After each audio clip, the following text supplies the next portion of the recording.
Next బ్యాక్టీరియాలో reproduction.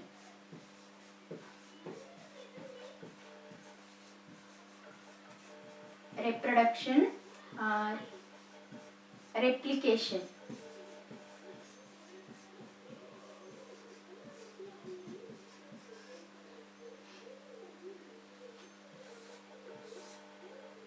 ప్రత్యుత్పత్తి.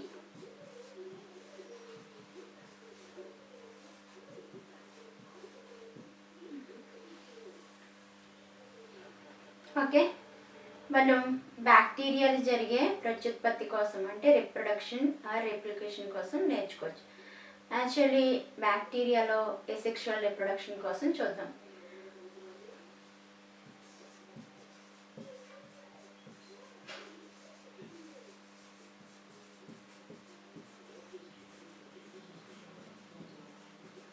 Asexual reproduction అలైంగిక ప్రత్యుత్పత్తి.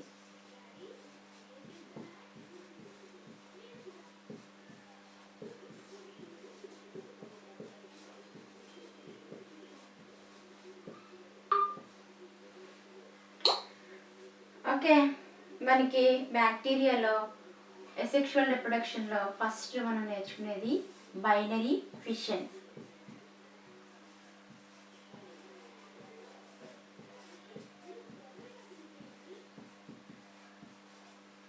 ద్విధా విచ్చిత్తి.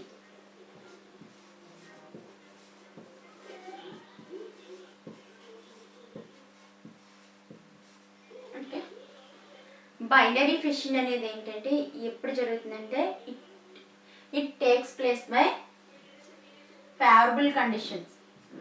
ఎప్పుడు జరుగుతుంది? ఫేవరబుల్ కండిషన్స్లో జరుగుతుంది.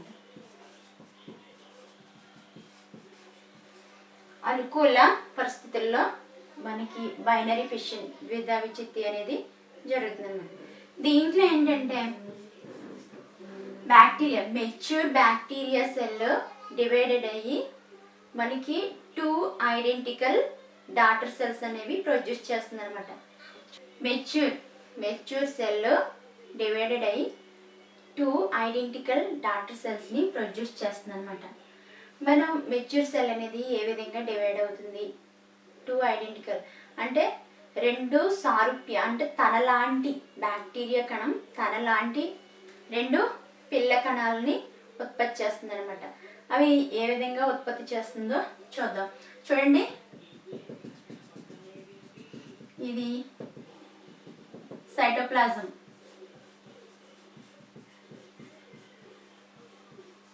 కణద్రవ్యం. It is DNA. Okay. Bacteria cell ఏంటి? Prokaryotic ఆ eukaryotic ఆ? It is prokaryotic cell. ఎందుకంటే they do not distinct nucleus. దీంట్లో ఒక ఖచ్చితమైన న్యూక్లియస్ ఉండదు. DNA ఉంటుంది కానీ దాన్ని కవర్ చేస్తూ మెంబ్రేన్ ఉండదు. అందుకని చెప్పేసి మనం బ్యాక్టీరియా సెల్ని ప్రోకారియోటిక్ సెల్ అని అంటాం అనమాట. ఓకే, ఇది డిఎన్ఏ చూడండి, మనకి ఈ అవుటర్ మెంబ్రేన్ ఏంటి? It is called as cell wall, కణకవచం. ఇన్నర్ మెంబ్రేన్ సెల్ మెంబ్రేన్, కణత్వచం.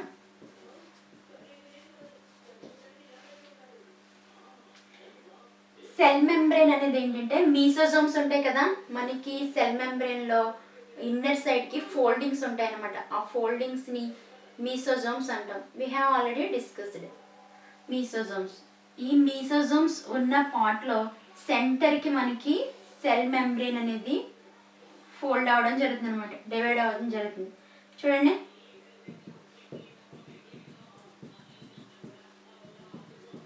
సెల్ మెంబ్రేన్ డివైడ్ అయినప్పుడు లోపల ఉండే ఈ డిఎన్ఏ కూడా రెప్లికేట్ అవుతుంది అనమాట.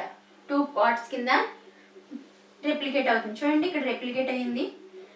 ఇప్పుడు డిఎన్ఏతో పాటు సైటోప్లాజం కూడా డివైడ్ అవుతుంది అనమాట. ఇలా సైటోప్లాజం. ఫైనల్గా చూడండి మనకి 2 డాటర్ సెల్స్ అనేవి ప్రొడ్యూస్ అయినాయి. అంటే దీంట్లో సెల్ మెంబ్రేన్ కూడా ఫామ్ అయిపోయింది. ఫైనల్గా సెల్ వాల్ ఫామ్ అయిన తర్వాత రెండు డాటర్ సెల్స్ బయటికి అవుట్ సైడ్కి వచ్చేస్తాయి అన్నమాట. ఇవి 2 ఐడెంటికల్ డాటర్ సెల్స్.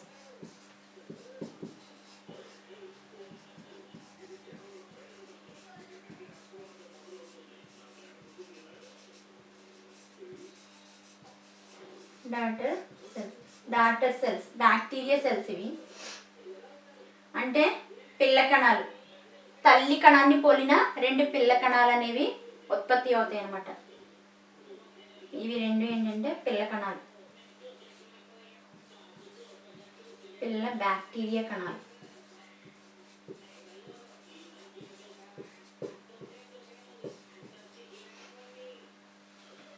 ఇది బైనరీ ఫిషన్. నెక్స్ట్ ఎసెక్షువల్ రిప్రొడక్షన్లోనే ఎండోస్పోర్స్ కోసం నేర్చుకోవచ్చు. ఎండోస్పోర్స్ తెలుగులో అంతఃసిద్ధ బీజాలు అంటారు.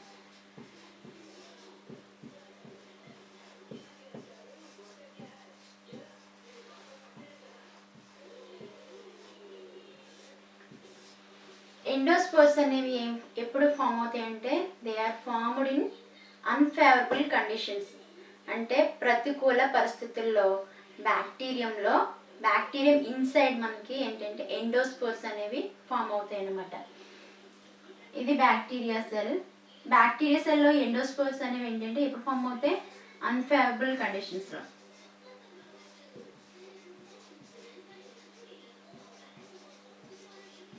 అన్ఫేవరబుల్ కండిషన్స్లో ఫామ్ అవుతుంది అన్నమాట.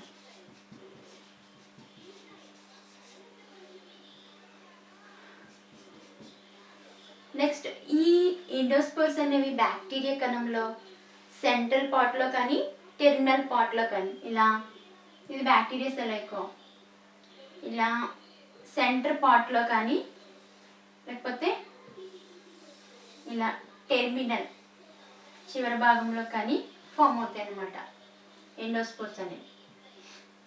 ఎండోస్పోర్స్ ఫామ్ అయ్యే ముందు ఏంటంటే బ్యాక్టీరియా సెల్లో సైటోప్లాజం ఉంటుంది కదా, ఈ సైటోప్లాజం అంతా దగ్గరికి అన్ఫేవరబుల్ కండిషన్లో దగ్గరికి వచ్చేస్తుంది అనమాట. వచ్చేసి అది చిక్కబడిపోతుంది, బాగా చిక్కబడిపోయి అదంతా కూడా ఒక ఎండోస్పోర్ కింద ఫామ్ అవుతుంది అనమాట.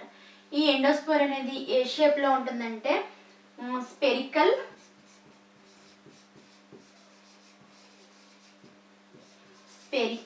ఆర్ ఓవెల్ షేప్లో ఉంటుంది.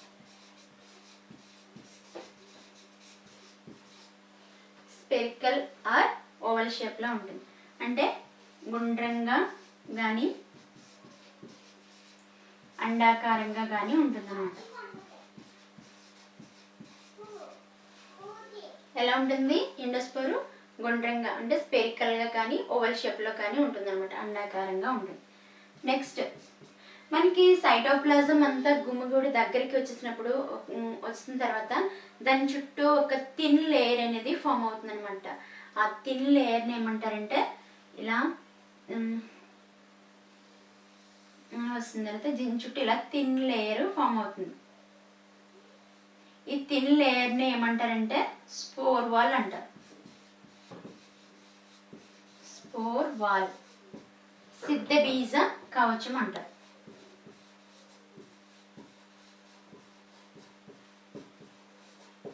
సిద్ధ బీజ కవచం.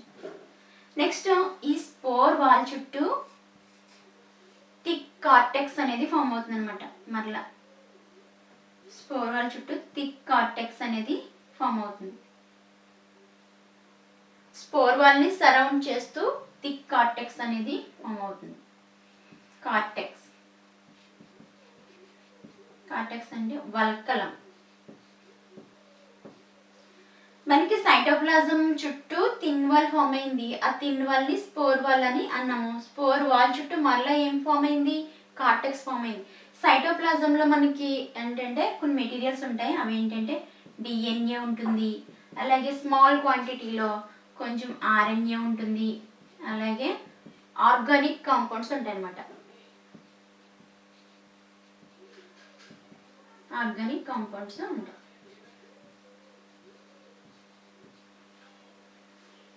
డిఎన్ఏ, ఆర్ఎన్ఏ సేంద్రియ పదార్థాలు ఉంటాయి అన్నమాట. సేంద్రియ. ఓకే, నెక్స్ట్ మనకి స్పోర్ వాల్ అలాగే కార్టెక్స్. నెక్స్ట్ ఈ కార్టెక్స్ని సరౌండ్ చేస్తూ మల్టీ లేయర్స్లో ఉన్న స్పోర్ కోట్ అనేది ఫామ్ అవుతుంది అనమాట. Spore coat. దీన్ని మందమైన సిద్ధబీజ కవచం, మందమైన సిద్ధబీజ కవచం, వెలుపల సైడ్ మందమైన సిద్ధబీజ కవచం మల్టీ లేయర్స్లో.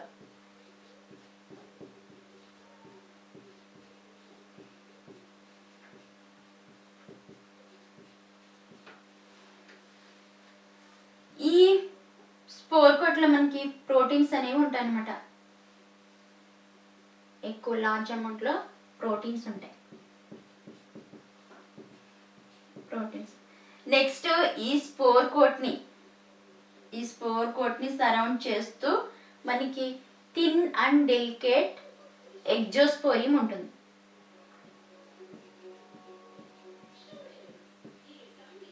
ఎగ్జోస్పోరియం బాహ్య సిద్ధబీజ కవచం.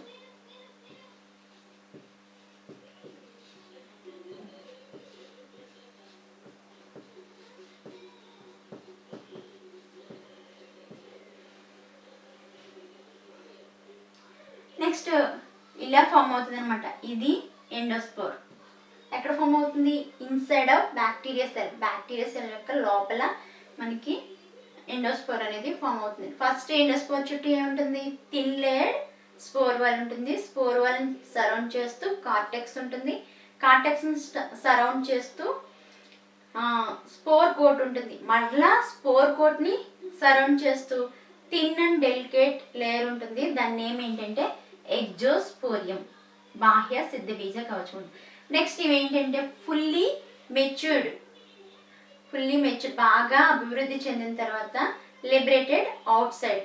ఏంటంటే బాగా మెచ్యూర్ అయిన తర్వాత ఇవి బ్యాక్టీరియా సెల్ నుంచి బయటికి లిబరేట్ అవుతాయి అన్నమాట. బయటికి విడుదలైపోయి నెక్స్ట్ ఫేవరబుల్ కండిషన్స్ వచ్చినప్పుడు ఇది నెక్స్ట్ నార్మల్ బ్యాక్టీరియా సెల్ ఏ విధంగా అయితే ఉంటుందో ఆ విధంగానే ఇది ఉంటుందన్నమాట. నార్మల్ బ్యాక్టీరియా సెల్ గానే బయట ఉంటుంది. ఇది ఎండోస్పోర్, అంత సిద్ధబీజాలు. నెక్స్ట్ సెక్షువల్ రిప్రొడక్షన్ కోసం చూద్దాం.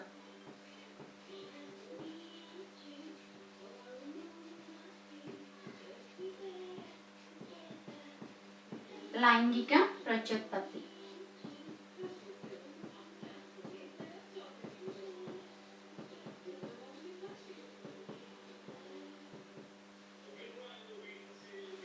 ఓకే, యాక్చువల్లీ బ్యాక్టీరియాలో సెక్సువల్ రిప్రొడక్షన్ ఈజ్ ఆబ్సెంట్. అంటే సెక్స్ ఆర్గన్స్ ఆర్ ఆబ్సెంట్, అలాగే సెక్స్ ప్రాసెస్ కూడా ఆబ్సెంట్. కాకపోతే మనకి జెనెటిక్ మెటీరియల్ అనేది మామూలు సెక్షువల్ రిప్రొడక్షన్లో ఏ విధంగా అయితే జెనెటిక్ మెటీరియల్లో ట్రాన్స్ఫర్ అవుతుందో ఆ విధంగానే బ్యాక్టీరియా సెల్ నుంచి one bacteria cell to another bacteria cell కూడా జెనెటిక్ మెటీరియల్ అనేది రికాంబినేషన్ జరగాలి. అంటే జెనెటిక్ రికాంబినేషన్ అనేది ఇక్కడ జరుగుతుంది అనమాట. అంటే జన్యు పదార్థం అనేది ఒక బ్యాక్టీరియా నుంచి వేరొక బ్యాక్టీరియాకి ట్రాన్స్ఫర్ అవుతుంది అనమాట. ఈ అంటే జెనెటిక్ రికాంబినేషన్ అంటే జెనెటిక్ రికాంబినేషన్ ద్వారా మనకి సెక్షువల్ రిప్రొడక్షన్ అనేది జరుగుతుంది అనమాట. Actually sex organs are absent. ఎలా జరుగుతుంది? Genetic recombination.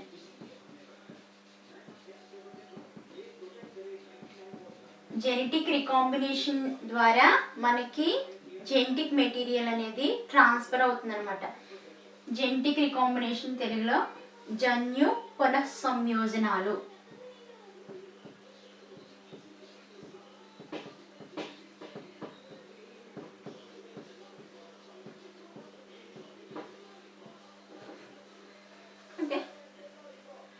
ఈ జెనెటిక్ మెటీరియల్ అనేది 3 ways ద్వారా మనకి ట్రాన్స్ఫర్ అవుతుంది. ఫస్ట్ వన్ కాంజుగేషన్,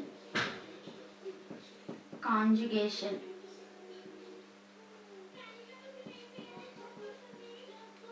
సంయుగ్మం తెలుగులో.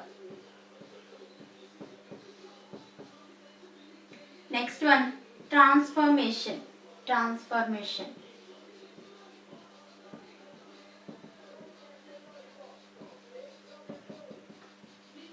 అంటే తెలుగులో జన్యు పరివర్తన.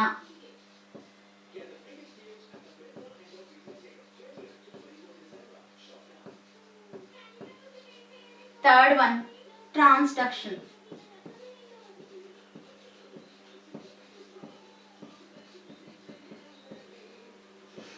అంటే జన్యు వహనం.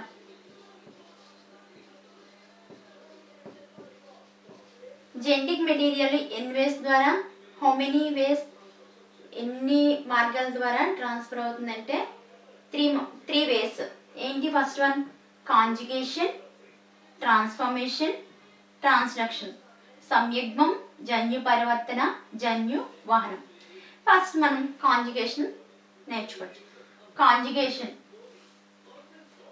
కాంజుగేషన్ ఫస్ట్ ఈకోలైలో, ఈకోలైలో, ఈకోలై అంటే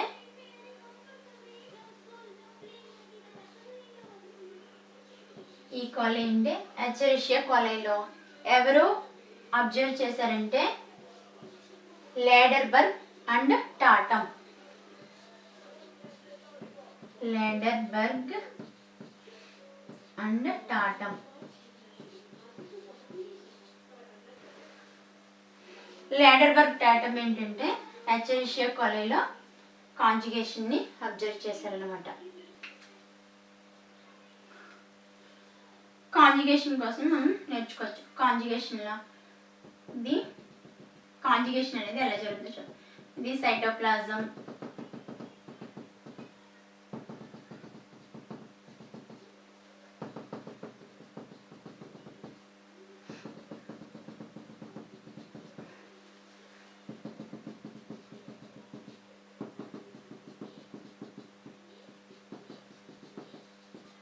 ఓకే, సైటోప్లాజం. ఇది ఎఫ్ ఫ్యాక్టర్, ఎఫ్ కారకం. This is called bacterial chromosome.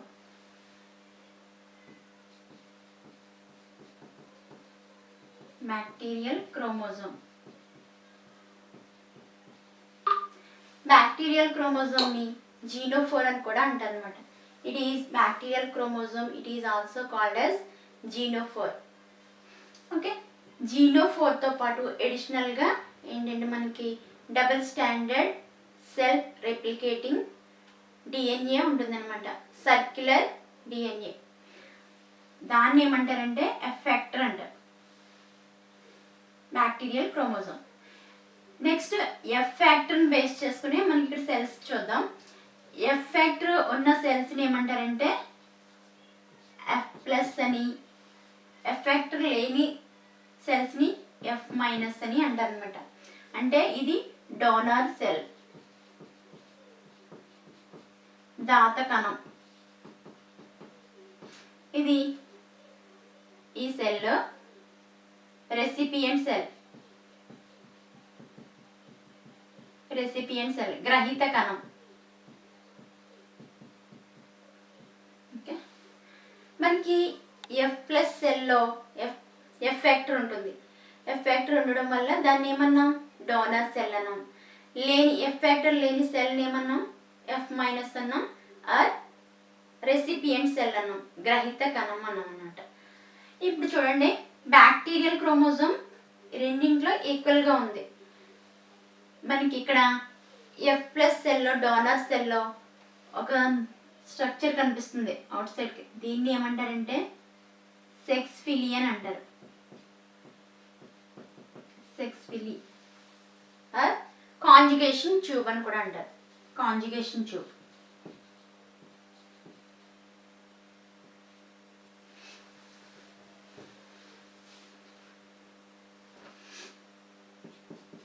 Conjugation tube.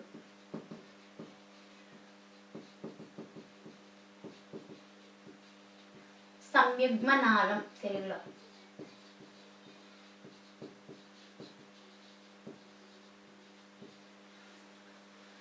Next ఇది డోనర్ సెల్ కోసం. రెసిపియంట్ సెల్లో మనకి సెక్స్ ఫిలి ఉండదు, అలాగే ఎఫ్ ఫ్యాక్టర్ కూడా ఉండదు. ఎఫ్ ఫ్యాక్టర్ ఎఫ్ ప్లాస్మిడ్ అని కూడా అంటారు అనమాట. చూడండి నెక్స్ట్ మనకి ఇక్కడ రెప్లికేషన్ జరుగుతుంది. రెప్లికేషన్ అంటే ప్రతికృతి తెలుగులో. రెప్లికేషన్ అంటే ప్రతికృతి అంటే ఏంటంటే అక్కడ ప్రతికృతి అంటే ఒక విధంగా అది రిప్రొడక్షనే. ఇక్కడ రెప్లికేట్ అవుతుంది అంటే ఎఫ్ ఫ్యాక్టర్ దానికిలాగే ఉండే ఇంకొక ఎఫ్ ఫ్యాక్టర్ని రెప్లికేట్ చేసింది అనమాట. రెప్లికేట్ చేసిన తర్వాత మనకి ఈ ఫిజికల్గా రెండు సెల్స్ కూడా ఏంటంటే కాంటాక్ట్ అవుతాయి. ఎలా కాంటాక్ట్ అవుతాయంటే ఇక్కడ మనకి సెక్స్ ఫిలి ఉంది కదా, ఈ సెక్స్ ఫిలి కాంజుగేషన్ ట్యూబ్ ద్వారా ఈ రెండు సెల్ కాంటాక్ట్ అవుతాయి అనమాట. కాంటాక్ట్ అయిన తర్వాత మనకి రెసిపియంట్ సెల్లో ఎఫ్ ఫ్యాక్టర్ లేదు. ఫైనల్గా మనకి ఏంటంటే ఎఫ్ మైనస్ సెల్లో ఎఫ్ ప్లస్ కింద మారాలన్నమాట. ఆ విధంగా మారడానికి నెక్స్ట్ ప్రాసెస్ ఏం జరుగుతుందో చూద్దాం. చూడండి ఇక్కడ కాంజుగేషన్ ట్యూబ్ ద్వారా రెండు సెల్స్ కాంటాక్ట్ అయిన తర్వాత మనకి ఇందులో ఆల్రెడీ రెప్లికేట్ అయిన ఎఫ్ ప్లాస్మిడ్ కాంజుగేషన్ ట్యూబ్ ద్వారా ఎనదర్ సెల్లోకి ట్రాన్స్ఫర్ అయిందనమాట. కానీ దీంట్లో ఉండే ఒరిజినల్ ప్లాస్మిడ్ దాంట్లోనే ఉంది, కానీ రెప్లికేట్ అయిన ప్లాస్మిడ్ మాత్రం ట్రాన్స్ఫర్ అయింది రెసిపియంట్ సెల్లోకి. దాత కణం నుంచి గ్రహీత కణంలోకి ఎఫ్ ప్లాస్మిడ్ అనేది రవాణా అయిపోయింది అనమాట. దేని ద్వారా రవాణా అయింది? కాంజుగేషన్ ట్యూబ్ అంటే సంయుగ్మ నాళం ద్వారా ట్రాన్స్ఫర్ అయింది అనమాట. నెక్స్ట్ ఫైనల్గా చూడండి మనకి కాంజుగేషన్ ట్యూబ్ మళ్ళీ రెడ్యూస్ అయిపోయింది. తర్వాత ఇది ఎఫ్ ప్లస్ సెల్, ఇది ఎఫ్ మైనస్ కదా, రెసిపియంట్ సెల్ కదా. ఫైనల్గా మనకి రెసిపియంట్ సెల్ కూడా ఎఫ్ ప్లస్ సెల్ కింద కన్వర్ట్ అయిపోయింది అనమాట. ఇది కాంజుగేషన్ సంయుగ్మం ఇలా జరుగుతుంది అనమాట ఈకోలైలో. ఇప్పుడు నెక్స్ట్ ఈకోలైలోనే కొన్ని స్ట్రెయిన్స్, కొన్ని బ్యాక్టీరియా సెల్స్లో ఎఫ్ ప్లాస్మిడ్ అనేది ఏంటంటే సైటోప్లాజంలో విడిగా ఉంటుంది. ఎఫ్ ప్లాస్మిడ్ సైటోప్లాజంలో విడిగా ఉంటుంది. యాక్చువల్లీ బ్యాక్టీరియా సెల్ ఎలా ఉంటుంది కదా, బ్యాక్టీరియా సెల్లో ఇక్కడ double standard circular DNA molecule ఉంటుందన్నమాట. సర్క్యులర్ డిఎన్ఏ మాలిక్యూల్ ఉంటుంది. ఈ డిఎన్ఏ మాలిక్యూల్ని ఏమంటారు? ప్లాస్మిడ్ అంటారు అనమాట. Plasmid, it is called as plasmid. Next అడిషనల్గా మనకి ఇక్కడ క్రోమోజోమ్ ఉంటుంది. ఈ క్రోమోజోమే మెయిన్ జెనెటిక్ మెటీరియల్ బ్యాక్టీరియా సెల్లో. దానికి అడిషనల్గా మనకి ప్లాస్మిడ్ ఉంటుంది అనమాట. ప్లాస్మిడ్లో మనకి ఫ్యూ జీన్స్ ఉంటాయి. దేంతో? Than genophore. Genophore is the main genetic material. Next మనకి ఈ ప్లాస్మిడ్ అనేది ఇలా విడిగా ఉంది బ్యాక్టీరియా సెల్లో. కాకపోతే ఈకోలైలో కొన్ని స్ట్రెయిన్స్లో కొన్ని రకాల్లో ఈ ప్లాస్మిడ్ అనేది విడిగా కాకుండా ఈ డిఎన్ఏతో కలిసిపోతుంది అనమాట. డిఎన్ఏతో కలిసిపోతుంది. ఆ వాటిని ఏమంటారంటే, అలా కలిసిపోయిన వాటిని ఏమంటారంటే హెచ్ఎఫ్ఆర్ స్ట్రెయిన్స్ అని అంటారు అనమాట. HFR strains. హెచ్ఎఫ్ఆర్ స్ట్రెయిన్స్ అంటే ఏంటంటే హై ఫ్రీక్వెన్సీ రికాంబినెంట్స్, అధిక పౌనఃపున్యం కలిగిన పునఃసంయోజనాలు అంటారనమాట. అంటే ఏంటంటే హై ఫ్రీక్వెన్సీ రికాంబినెంట్స్.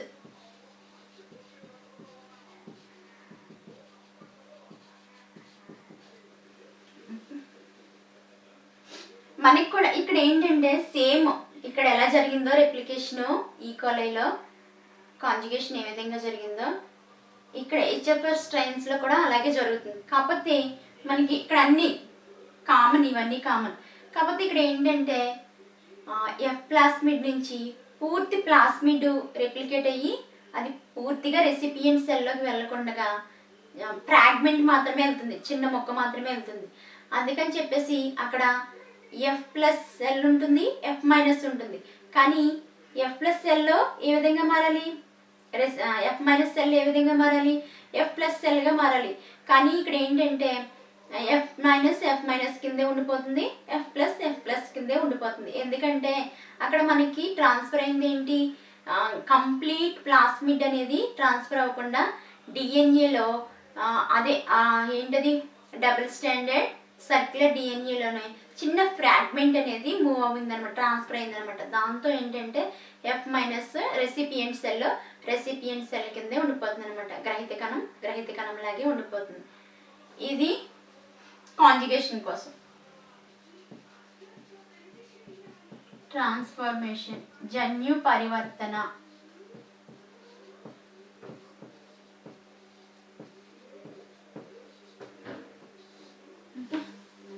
ట్రాన్స్ఫర్మేషన్ అంటే ఏంటంటే ఇక్కడ జెనెటిక్ మెటీరియల్ ఒక బ్యాక్టీరియంలో ఉన్న నాక్ డిఎన్ఏ ఫ్రాగ్మెంటు వేరొక డిఎన్ఏలోకి ట్రాన్స్ఫర్ అవుతుంది అనమాట.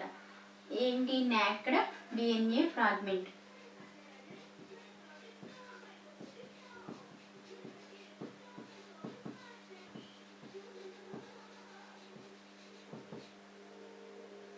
DNA fragment one bacterium to another bacterium.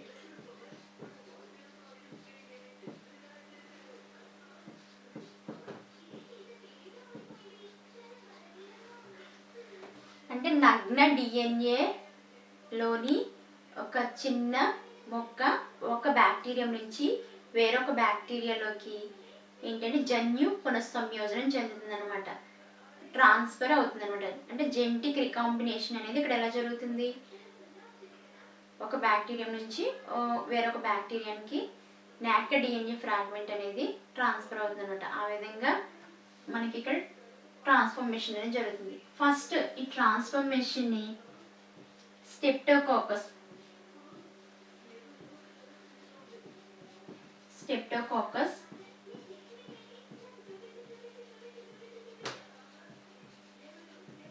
న్యూమోనియాలో Griffith study చేశారనమాట.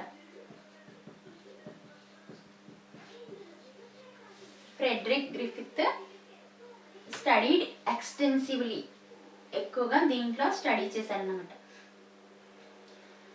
ఈయన ఇలా స్టడీ చేసినప్పుడు మనకి ఏంటంటే 2 స్ట్రైన్స్ కనిపించినాయి. ఏంటంటే 2 రకాలు, ఎస్ రకం, S type, R type. S type అనేది ఏంటంటే క్యాప్సులేటెడ్ విర్లెంట్.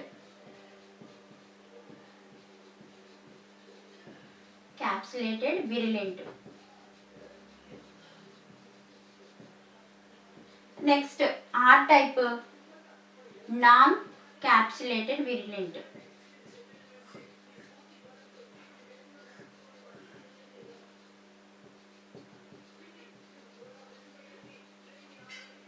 ఎస్ రకం అనేది ఏంటంటే జిగురు తొడుగు ఉన్న రకం అన్నమాట, అది జిగురు తొడుగు ఉన్న వ్యాధి జనకం. ఆర్ టైప్ అనేది ఏంటి నాన్ క్యాప్సులేటెడ్ విర్లెంట్, అంటే అది వ్యాధి జనకం కాదు, అది వ్యాధిని కలుగ చేయదు. అయితే ఎస్ టైప్ని ఒక ర్యాట్లోకి ఇంజెక్ట్ చేసినప్పుడు ర్యాట్ అనేది చనిపోయింది. S type causes death. Okay, never causes death. దీంట్లో డెత్ అనేది ఉండదు. ఎస్ టైప్ని ఇంజెక్ట్ చేసినప్పుడు ఆ ఎలుక అనేది ఏంటంటే దాంట్లోకి ఎస్ టైప్ని ఎలుకలోకి ప్రవేశపెట్టినప్పుడు ఎలుక అనేది చనిపోయింది. ఆర్ టైప్ని ప్రవేశపెట్టినప్పుడు ఎలుక చనిపోలేదు, ఎటువంటి వ్యాధి దానికి కనిపించలేదు. అయితే ఈయన ఏం చేశారంటే ఎస్ టైప్ని హీట్ చేసి కిల్ చేశారు. ఎస్ టైప్ని హీట్ చేసి చంపేశారు అనమాట. చంపేసి ఎస్ టైప్తో పాటు ఆర్ టైప్ని కూడా రెండింటిని కలిపి ఎలుకలోకి ఇంజెక్ట్ చేశారు. షార్ట్ పీరియడ్ ఆఫ్ టైంలోనే ఎలుక చనిపోవడం జరిగిందనమాట. దీన్ని బట్టి ఆయన ఏం అర్థం చేసుకున్నారంటే ఎస్ టైప్లో ఉండే డిఎన్ఏ ఆర్ టైప్లోకి ట్రాన్స్ఫర్ అయింది. అప్పుడు ఆర్ టైప్ కూడా ఏ విధంగా మారింది, క్యాప్సులేటెడ్ విర్లెంట్గా మారి ఆ ఎలుకని చంపేసిందని ఈయన అక్కడ అబ్జర్వ్ చేశారన్నమాట. అయితే ఎస్ టైపు ఆర్ టైపు రెండింటినీ కలిపి ఒక ప్రదేశంలో కల్చర్ చేసినప్పుడు అక్కడ ఇంకా బ్యాక్టీరియాలు ఉంటాయి కదా, ఆ బ్యాక్టీరియాలు కూడా ఏంటంటే ఏ విధంగా మారినాయి అంటే ఎస్ టైపు ఆర్ టైపు ఉంటాయి కదా. ఎస్ టైప్ అంటే ఏంటి? Virulent, it causes death. R type అంటే నెవర్ కాజెస్ డెత్. అయితే అలా కల్చర్ చేసినప్పుడు అక్కడ ఉన్న బ్యాక్టీరియా సెల్స్ అన్నీ కూడా ఏంటంటే ఆర్ టైపు ఏ విధంగా మారిపోయిందంటే ఎస్ టైప్ కింద, అంటే దాంట్లో క్యాప్సులేటెడ్ విరిలెంట్గా మారిందనమాట. ఇది ట్రాన్స్ఫర్మేషన్ అనేది ఎలా జరిగిందో తెలిసింది కదా మీకు. అంటే జెనెటిక్ మెటీరియల్ అనేది ఒక ప్లేస్ నుంచి వేరొక ప్లేస్కి ట్రాన్స్ఫర్ అవుతుంది అనమాట, జన్యు పునఃసంయోజనం చెందుతుంది అనమాట. ఇది ట్రాన్స్ఫర్మేషన్. ఎవరు చెప్పారు ట్రాన్స్ఫర్మేషన్ కోసం? గ్రిఫిత్. ఎక్కడ? స్టెప్టోకోకస్ న్యూమోనియాలో. నెక్స్ట్ ఏంటంటే ఇక్కడ మనకి బ్యాక్టీరియా సెల్లో లైసిస్ అవునప్పుడు, బ్యాక్టీరియా సెల్లో విచ్ఛిన్నమైన తర్వాత దాంట్లో ఏముంటుంది? Self replicating circular DNA molecule ఉంటుంది కదా. ఈ డిఎన్ఏ మాలిక్యూల్ ఏంటంటే బయటికి వచ్చేస్తుంది అనమాట. అంటే ఏంటి? బ్యాక్టీరియా సెల్ మొత్తం లైసిస్ అయిపోయింది, విచ్ఛిన్నం అయిపోయింది, పగిలిపోయినప్పుడు దానిలో ఎడిషనల్గా ఏముంటుంది? నేకెడ్ డిఎన్ఏ మాలిక్యూల్ ఉంటుంది కదా. ఆ నేకెడ్ డిఎన్ఏ మాలిక్యూల్ని ఏమంటున్నాం మనం? ప్లాస్మిడ్ అంటున్నాం కదా. ఈ ప్లాస్మిడ్ అవుట్ సైడ్కి వచ్చేసినప్పుడు బ్యాక్టీరియా యొక్క సెల్ వాల్ ఉంటుంది కదా, సెల్ వాల్ దగ్గర ఏంటంటే డిఎన్ఏ ప్రోటీన్ సహాయంతో బైండ్ అవుతుంది అనమాట దానికి. అంటే ఇలా బ్యాక్టీరియా సెల్ వాల్ అయితే సెల్ వాల్కి ఇలా ప్రోటీన్ సహాయంతో బైండ్ అవుతుంది అనమాట. ఇలా బైండ్ అయిన ఈ నేకెడ్ డిఎన్ఏని ఎండోన్యూక్లియేజెస్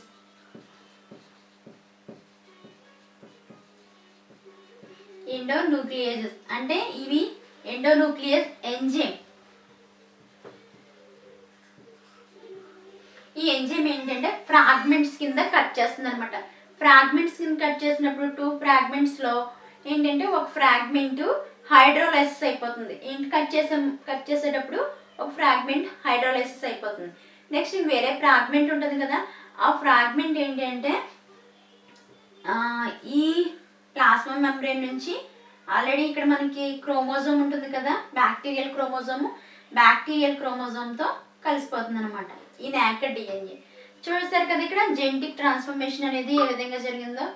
ఇది ట్రాన్స్ఫర్మేషన్ కోసం. నెక్స్ట్ మనం థర్డ్ వన్ చెప్పుకున్నాం కదా, ఏంటి? జెనెటిక్ రికాంబినేషన్ అనేది ఎన్ని వేస్ ద్వారా జరుగుతుంది అనుకున్నాం? 3 వేస్ ద్వారా జరుగుతుంది అనుకున్నాం. ఫస్ట్ ఇది కాంజుగేషన్, ఇది second one transformation, next last one transduction.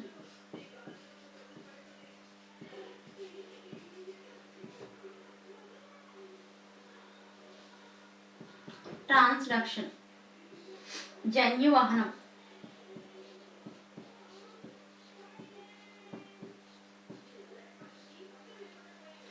జన్యువహనం ఏంటంటే ఇక్కడ ట్రాన్స్డక్షన్ అంటే ఏంటంటే genetic material transfer to one bacterium to another bacterium through bacteriophages. ఇక్కడ జెనెటిక్ మెటీరియల్ అనేది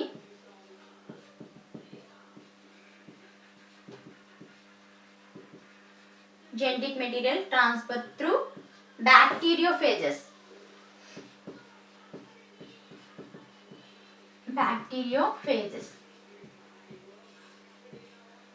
వాట్ ఈస్ బ్యాక్టీరియోఫేజెస్? బ్యాక్టీరియోఫేజ్ అంటే ఏంటి? బ్యాక్టీరియోఫేజ్ అంటే ఏంటంటే బ్యాక్టీరియాని ఇన్ఫెక్ట్ చేసే వైరస్ని బ్యాక్టీరియోఫేజ్ అంటారు అనమాట. బ్యాక్టీరియాని ఇన్ఫెక్ట్ చేస్తుంది. బ్యాక్టీరియా సెల్ ఎలా ఉంటే వైరస్ వచ్చి దీన్ని ఇన్ఫెక్ట్ చేస్తుంది అనమాట. అంటే వైరల్ డిఎన్ఏ బ్యాక్టీరియల్ డిఎన్ఏతో కలిసి అక్కడ ఏంటంటే లైసోజెనిక్ సైకిల్స్ ఉంటాయి కదా. ఇప్పుడు మనకి ట్రాన్స్డక్షన్ అనేది ఎక్కడ ఐడెంటిఫై చేశారంటే లైసోజెనిక్ సైకిల్స్ జరిగేటప్పుడు ఈ ట్రాన్స్డక్షన్ అనేది ఐడెంటిఫై చేయడం జరిగింది. ఎవరంటే లాడర్బర్గ్ అండ్ జిండర్.